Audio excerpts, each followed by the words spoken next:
გადამოწმება არ გადამოწმება, დიახ, ხელგეწიფებად, აი მაგალითისას თქვენ შეგიძლიათ გადაამოწმოთ, რას ამბობდა ზუსტად 4 ოქტომბერს. მაგალითად, ქალბატონი მაია სანდუ. ქალბატონმა მაია სანდუმ 4 ოქტომბერს დაასრულა წინა საპრეზიდენტო არჩევნების მეორე ტური და ამ დროს უცებ გაახსენდა საქართველო.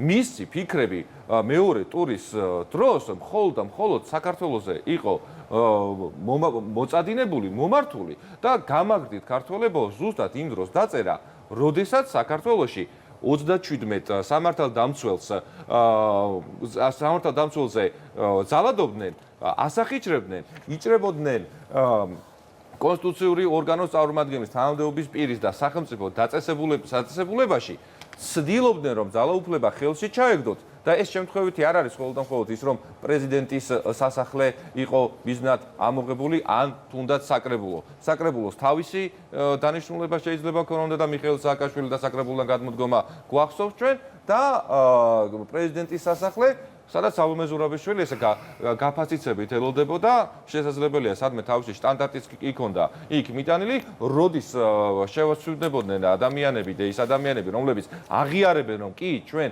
ორგანიზებულ და ძალადობრივ მოქმედებებში ვიყავით ჩართულიო, 22-ია თუ სწორად მახსოვს ასეთი ადამიანების რაოდენობა.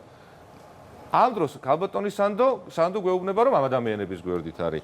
გვეუბნება ევროპის სახალხო პარტია რომ ქართული ოცნების წარმომადგენლების მიერ ბოლოდროინდელი დაპატიმრებები და დევნის შემდგომი მუქრა მიზნად ისახავს ხალხის პროტესტის უფლების შეზღუდვას. პროტესტის უფლების შეზღუდვა ყოფილა თურმე სტრატეგიული ობიექტის ხელში ჩაგდების მცდელობა. იგივეს აკეთებს პეტერ ფიშერი, იგივეს აკეთებს დევიდ მაკალისტერი, მუნისატური, სერგეი ლაგონსკი და ასე შემდეგ. 4 ოპოზიციური პარტია არაგრძალოთ გვეუბნება თანამამრავლებლად ევროპარლამენტარების მთელი ჯგუფის განცხადებებია. იგივეს გვეუბნება ქალბატონი მარტა კოსი და კალასი, რომლებიც გვეუბნებიან, რომ თურმე ჩვენ მოვუწოდებთ, ისინი მოგვიწოდებენ ხელისუფლებას, რომ თვითნებურად დაკავებულები გათავისუფლდნენო. ესენი არის ფაქტები. ეხლა მეორე მხარეს ამავდროულად ფაქტებიც არის, რომ ის ადამიანები, რომლებიც იყვნენ სისხლის სამართლებრივ პასუხისმგებაში მიცემულები, აქედან მათი ნაწილი თან თითქმის ნახევარი პირდაპირ აღიარებს საპროცესო შეთანხმებაზე მოდის და არა მხოლოდ აღიარებს რომ ძალადობრივ აქციაში იღებდა მონაწილეობა და ქმედებებში იღებდა მონაწილეობას ბატონო არჩილ, არამედ ინანიებს ამ ყველაფერსაც.